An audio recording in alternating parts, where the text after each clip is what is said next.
Assalamualaikum warahmatullahi wabarakatuh. Waalaikumsalam warahmatullahi wabarakatuh. Bismillahirrahmanirrahim. Alhamdulillahilladzi hadana li hadza wa ma kunna linahtadiya laula an hadana Allah. Ashhadu an la ilaha illallah wahdahu la syarika lah wa ashhadu anna Muhammadan abduhu wa rasuluhu la nabiyya ba'dah. Allahumma shalli ala sayyidina Muhammadin miftahil babil akhyar adada ma fi ilmillah salatan wa salaman daimaini ala mulkillah wa ala alihi wa sahbihi wa man tabi'ahu bi ihsanin min yaumina hadha ila yaumin nahdah. Wa qala Allah ta'ala fi kitabihil karim, a'udzu billahi minasy syaithanir rajim. Bismillahirrahmanirrahim. Ya ayyuhalladzina amanu qu anfusakum wa ahlikum nara. Wa qala an-nabiy sallallahu alaihi wasallam, attibu auladakum ala thalathi khisalin hubbi nabiyina wa ahli baitihi wa tilawatil Qur'an. Shadaqallahul azim wa sadaqa rasuluhun nabiyul karim wa nahnu ala dzalika minasy syahidin wasyakirin walhamdulillahi rabbil alamin. Pertama dan yang paling utama yang saya hormati hadratul mukarramin wal muhtaramin, para alim ulama, ayyuhal asatid wal asatidzat rahimakumullah, para bapak-bapak jamaah sholat subuh, ibu-ibu serta anak-anakku sekalian, yang mudah-mudahan pada pagi yang berbahagia ini selalu mendapatkan limpahan berkah rahmat dari Allah Subhanahu wa taala. Amin amin ya rabbal alamin. Pertama-tama marilah kita memanjatkan puji syukur kehadirat Allah Subhanahu wa taala yang telah melimpahkan rahmat serta nikmat-Nya kepada kita semua, sehingga pada pagi yang berbahagia ini kita bersama-sama bisa hadir di majelis yang mulia ini, di rumah Allah yang mulia ini, dalam rangka tentunya memenuhi panggilan Allah, yaitu beribadah kepada Allah diwujudkan dengan sholat subuh berjamaah dan niat untuk thalabul ilmi. Betul Pak? Mohon maaf, tadi belum saya sebut Bapak Ketua DKM kita Al-Ustadz Bapak Haji Bambang Budiono. Hadir pula di majelis ini Ketua Muslimat Anak Cabang Kemayoran Ustazah Haja Rosni. Saya ucapkan terima kasih kepada beliau, berkah wasilah beliau saya bisa berada di majelis yang megah ini. Terima kasih, kita doakan bersama-sama mudah-mudahan seluruh pengurus Masjid Nurus Salam, Ibu Haja Rosni diberikan kesehatan oleh Allah Subhanahu wa taala, diberikan keberkahan dalam hidupnya, dalam kesehatannya, dalam keluarganya, dan mudah-mudahan ilmunya selalu manfaat buat umat. Amin amin ya rabbal alamin. Bapak Ibu sekalian yang saya hormati, kita hadir di majelis ini adalah tidak lain mensyukuri atas nikmat Allah yang berupa apa Bu? Nikmat iman, Islam, nikmat sehat, panjang umur, sehingga kita pagi ini berada di sini. Tanpa iman, tanpa Islam, tanpa kesehatan, dan tanpa kesempatan, tidak mungkin kita pada pagi-pagi yang mestinya enak-enak tidur, tapi ada di majelis ini. Alhamdulillah.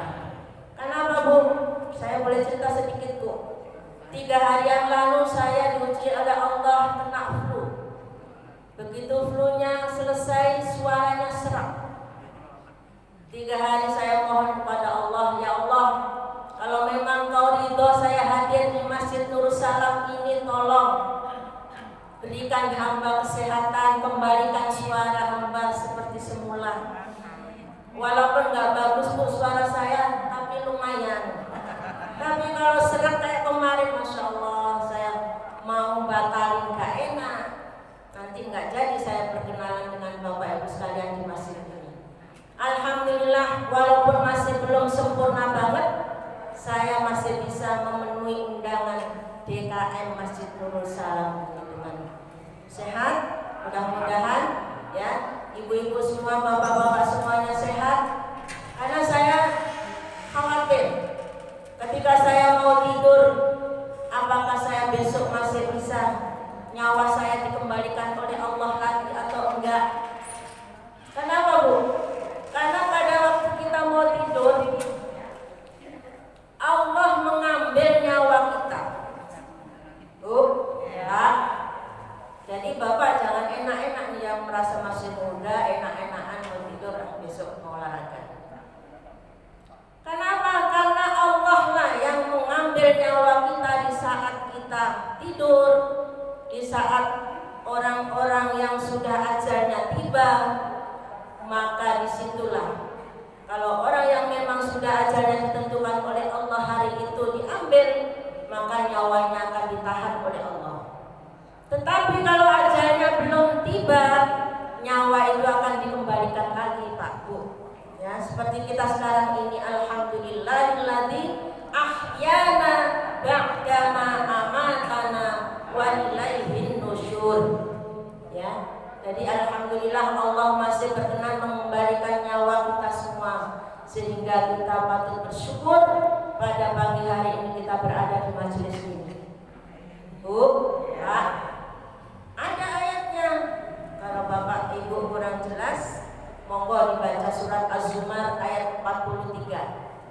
Ya, Bapak-bapak, Ibu-ibu paling-paling kalau cirinya orang NU kalau mengutarakan sesuatu pasti pakai dalil.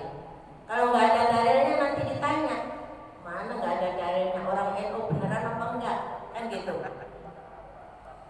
Jadi umur kita ini ditentukan oleh Allah mengembalikan nyawa kita atau enggak. Bismillahirrahmanirrahim. Allahu yatawaffal anfusa hina mautiha wallati lam tamut, ya, wallati lam tamut fi manamiha fayumsiku allati qada 'alaiha al-maut wa yursilul ukhra ila ajalin musamma. Itu ya, Allah lah yang mengambil nyawa kita ketika ajalnya tiba. Dan Allah pula yang mengambil nyawa kita ketika tidur. Ajalnya belum tiba tapi kita sedang tidur, diambil. Fayumsiku, ya, maka Allah akan menahan allati qada 'alaihal maut, yang sudah ditentukan ajalnya, maka rohnya tidak dikembalikan. Fayursilul ukhra ila ajalin musamma. Kemudian Allah akan mengembalikan roh-roh yang lain yang belum datang ajalnya. Ya, jadi Bapak, Ibu, anak-anakku sekalian, kalau mau tidur, ya, wudu. Jangan sampai yang habis main gadget semalaman terus tiduran, nggak sholat isya, tiba-tiba Allah nggak mengembalikan nyawanya, bagaimana? Waduh, naudzubillah ya, sudah nggak sholat, malamnya main gadget terus. Nah, itu yang kita harus waspada. Jadi kita mau tidur ya siap-siap untuk manakala Allah mengambil umur kita, ya Bu. Jadi itulah yang patut kita syukuri. Kita semua berada di sini dalam keadaan sehat, walafiat. Mudah-mudahan kesehatan selalu mengiringi Ya, alhamdulillah kita mengawali pagi ini dengan ibadah-ibadah yang luar biasa. Yang mana ibadah sholat subuh ini sangat berat Pak Bu. Ya, kalau kita tidak digerakkan oleh Allah tidak mungkin sampai di sini. Betul Pak Bu? Alhamdulillah wa syukurillah. Bapak Ibu, anak-anakku sekalian yang saya cintai, tema pengajian kita pada pagi hari ini adalah mendidik anak di era milenial. Apa sih era milenial itu ya Bu? Anak-anak ini yang canggih-canggih ya. Era digitalisasi. Taunya kalau ibu-ibu orang tua main HP ya, yaitu era milenial. Kalau kita yang kelahiran 60 ke bawah, era kolonial. Betul nggak Bu? Ya. Mengapa Bapak Ketua DKM ini kok memanggil ibu-ibu yang untuk mengisi pagi ini? Rupanya karena mendidik seorang anak adalah tanggung jawab orang tua, ya Bapak ya Ibu, tapi lebih dominan kepada ibu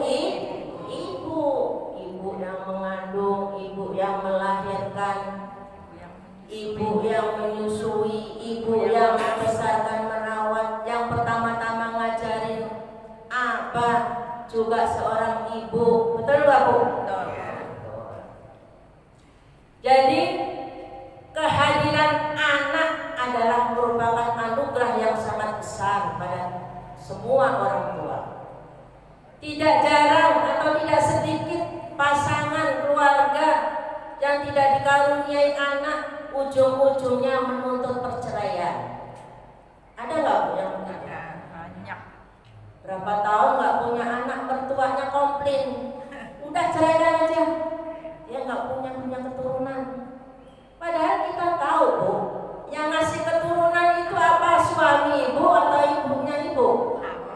Allah Subhanahu wa ta'ala.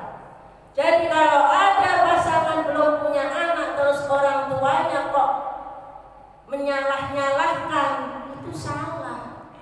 Karena yang berhak memberikan keturunan adalah Allah Subhanahu wa ta'ala. Maka dari itu, karena anugerah yang sangat besar ini, marilah kita didik anak-anak kita sejak dini dengan pelajaran agama. Bu, Kak, adik-adik, anak-anak, ya, tak panggil anak karena ibu sudah punya cucu, ya. Jadi pendidikan yang pertama dan yang paling utama adalah tugas tanggung jawab orang tua.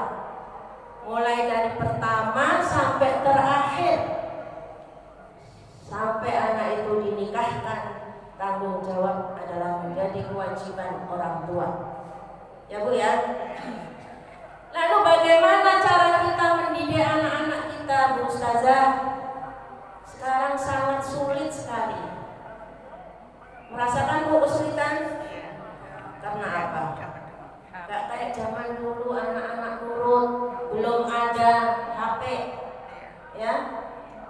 Anak disuruh berangkat ngaji, berangkat, suruh berangkat sholat, suruh ikut kegiatan apa saja mau.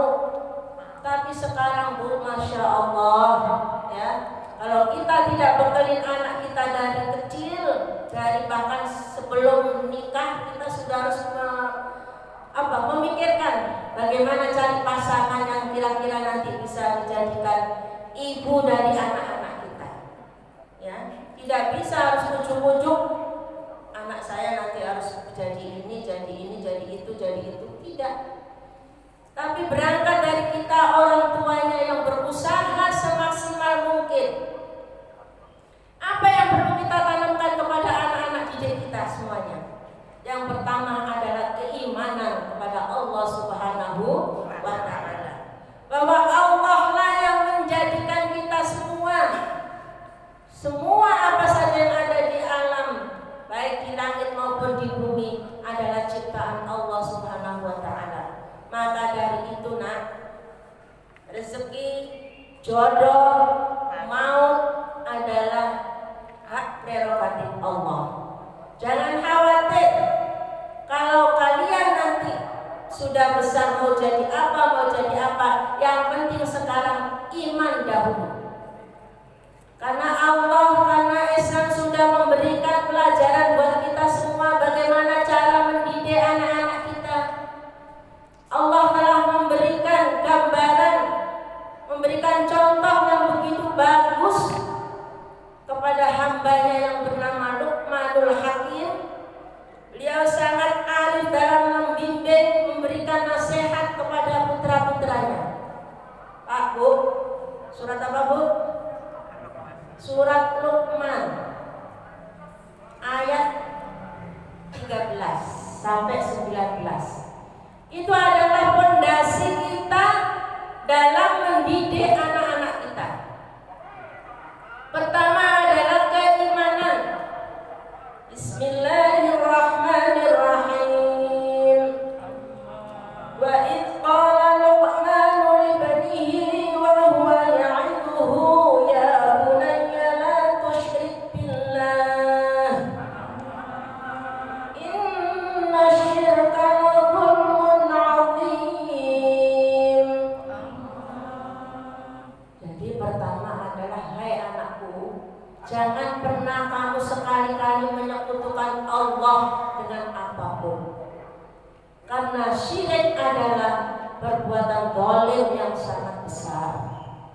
Ya Bu ya. Jadi pada era digital ini anak-anak terlalu mendewakan ponselnya tuh.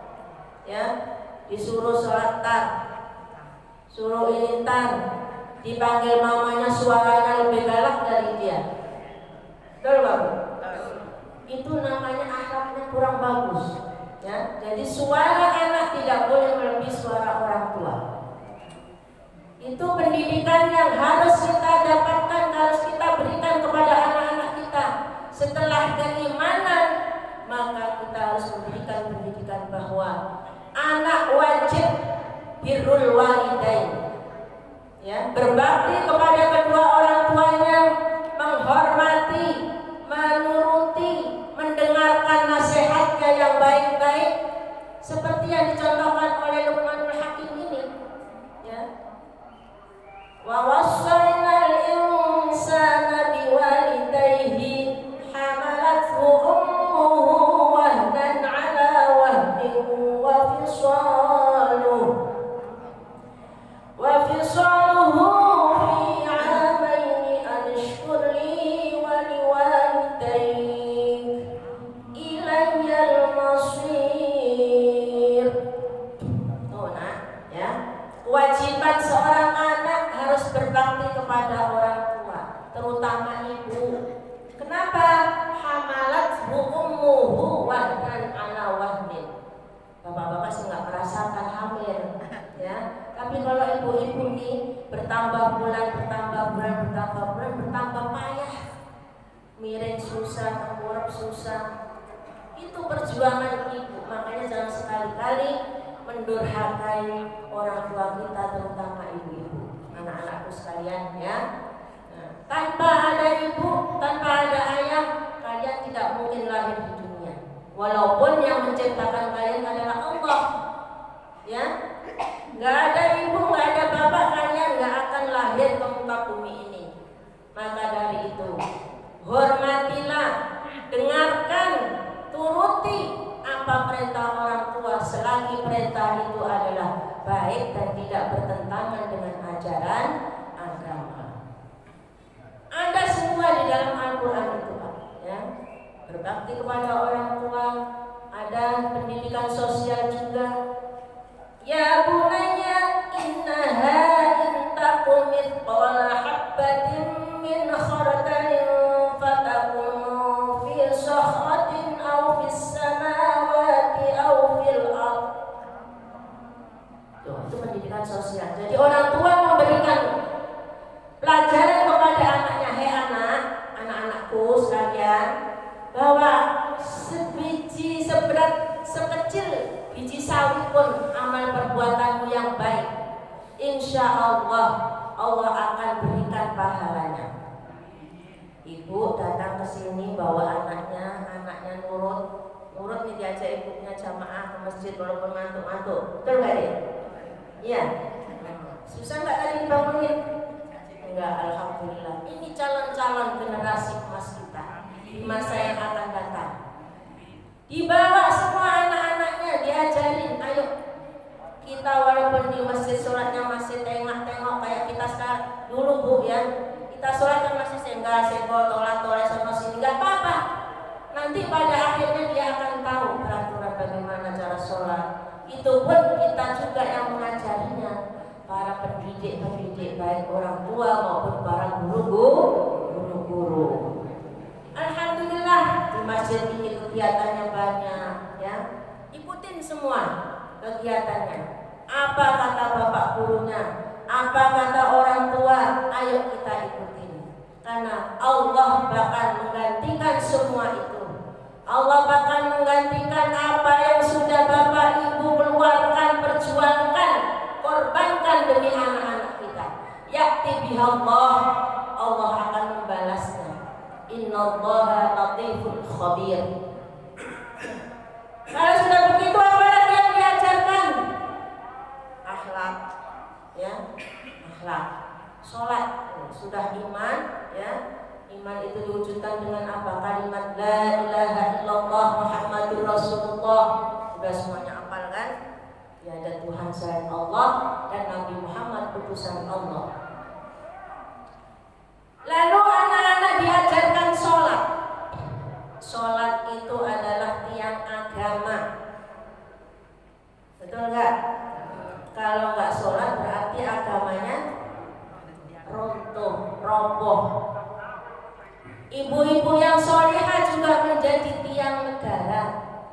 Kalau ibu-ibunya pada nggak sholihah, negaranya juga roboh. Karena negara ini kumpulan dari para ibu-ibu, para keluarga-keluarga kecil, ya, menjadi sebuah negara.